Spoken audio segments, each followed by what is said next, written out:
Le informaba al inicio de este espacio que el presidente López Obrador ha pedido al INE que reduzca la petición de presupuesto de 37,000 millones de pesos para organizar las elecciones del año próximo, cuando, entre otras cosas, elige presidente, además también de senadores. Dice que es excesivo. Para hablar de ese tema, tengo en línea esta mañana, agradezco que nos atienda Carla Humphrey, consejera justamente del INE y presidente de la Comisión Temporal de Presupuesto. ¿Cómo está, consejera? Buenos días. Hola, buenos días, un gusto saludarte y también saludar a todos. ¿Cómo escuchan o atienden esta sugerencia del presidente López Obrador? Bueno, pues la sugerencia me parece que ha sido atendida porque llevamos 3 meses, un poco más, elaborando este presupuesto, escuchando a todas nuestras áreas en todo el país, nuestras áreas centrales. Se ha hecho un presupuesto austero, suficiente, como el propio presidente lo señaló. Y bueno, en primer lugar habría que separar. El presupuesto institucional está por aprobarse en Consejo General en un monto de 27,757 millones de pesos, no de 37,000. Es un dato erróneo que siempre se carga al presupuesto institucional y que tiene que ver con las prerrogativas de los partidos políticos, prerrogativas a que tienen derecho los partidos políticos que están establecidas en la Constitución y en la ley y cuya fórmula de cálculo el INE no puede aceptar ni un solo peso por bajar o por subir las prerrogativas de los partidos políticos.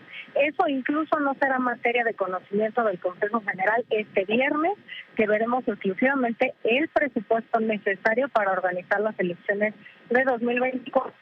Varias particularidades. En primer lugar, hicimos un comparativo con las elecciones de 2018, viendo que a precios constantes,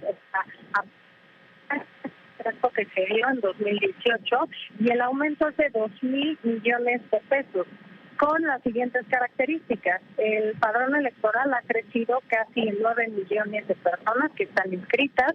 Esto nos va a llevar a instalar más de 15,000 casillas más que en 2018 y tenemos varios retos importantes que no teníamos en 2018. En primer lugar, haremos los conteos rápidos de todas las 9 elecciones de gubernaturas, 8 gubernaturas y la jefatura de gobierno. También, obviamente, la de Presidencia de la República y la de el Congreso de la Unión, senadurías y diputaciones que no se habían hecho. Además, habrá voto electrónico, en urna electrónica, que tampoco se había usado en 2018. Además, por acatamiento de sentencia en la Sala Superior, tenemos obligación de hacer el voto en prisión preventiva. Hemos hecho ya 2 pruebas piloto, pero ahora la tenemos que hacer a nivel nacional en todos los centros de reclusión federales, que son 15, y por supuesto también en cada entidad federativa, de acuerdo a las coordinaciones que hagan los organismos públicos locales en cada entidad federativa. Por otra parte, llevaremos el ejercicio de voto anticipado, que tampoco se hizo en 2018, para que aquellas personas, en un esfuerzo por garantizar la inclusión de sus derechos políticos y electorales, las personas que estén en estado de postración y no puedan acudir a una casilla a votar, el INE irá a sus domicilios para que puedan ejercer este derecho. Eso le llamamos voto anticipado, que ya ha sido aprobado también en 2 ejercicios, en 2 elecciones anteriores, en Aguascalientes de 2022 y en el Estado de México y en Coahuila.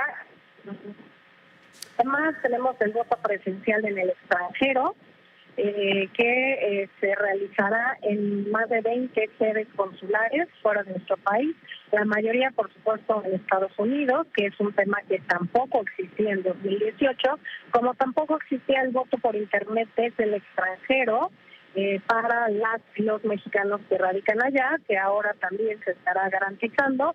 Y por supuesto 2 temas relevantes. En 2018 no se había aprobado la reforma constitucional de paridad total, que se publicó el 7 de junio de 2020, y esta será una elección que tendremos más de 20,000 cargos en juego, lo que quiere decir que la mitad de estos cargos tendrán que ser postuladas mujeres y por lo tanto tendremos que tener un especial cuidado en las condiciones de integridad y seguridad en las que compitan las mujeres en estas elecciones, y tampoco había en 2018 este marco, esta reforma, 6 distintas leyes para combatir la violencia política en razón de género, que nos lleva también a plantear una defensoría de mujeres al interior del instituto y que ya hemos visto en papel pues desplegados de mujeres solicitando que el INE se haga cargo de esta asesoría y orientación jurídica de mujeres para combatir la violencia política en razón de género. Es decir, creo que el aumento es racional, de conformidad con las atribuciones y las obligaciones y el reto que tiene frente el Instituto Nacional Electoral de cara a 2024. Bien, pues es bastante. Oiga, consejera, ¿y qué pasaría solo por hacer el ejercicio en el escenario o caso hipotético de que se redujeran los 10,000 millones que sugiere el presidente? ¿Qué cosas se tendrían que quedar fuera para que eso pudiera cumplirse, o de plano qué cosas se dejarían de hacer o se comprometerían? A mí me parece impensable que se esté siquiera pensando en organizar el proceso electoral del 24 con menos recursos de los que se utilizaron en 2018, con las variables de las que ya hemos hablado. Me parece, al contrario, que es un aumento bastante racional el que se ha hecho, con un esfuerzo importante de ahorro, de evitar duplicidades y de garantizar la transparencia y obviamente la explicación de en dónde se estaría gastando cada peso y cada centavo de lo que se está presupuestando. Me parece que es inviable plantear una reducción de esos términos. Si la reducción va por reducir también las prerrogativas de los partidos políticos, bueno, estaremos hablando de otro escenario, pero claramente organizar las elecciones de 2024 con 10,000 millones de pesos es algo, a mi juicio, que es imposible y pondría en riesgo la calidad con la que se organizan las elecciones en nuestro país. Para empezar, tenemos que imprimir nada más a nivel nacional más de 300 millones de boletas solamente para las elecciones de senadurías, diputaciones y presidencia de la República, y por supuesto distribuirlas en todo el país, con la instalación además de 170,000 casillas en todo el país y con pues la capacitación de 1.5 millones de ciudadanas y de ciudadanos que fungirán como funcionarios de mesas directivas de casillas.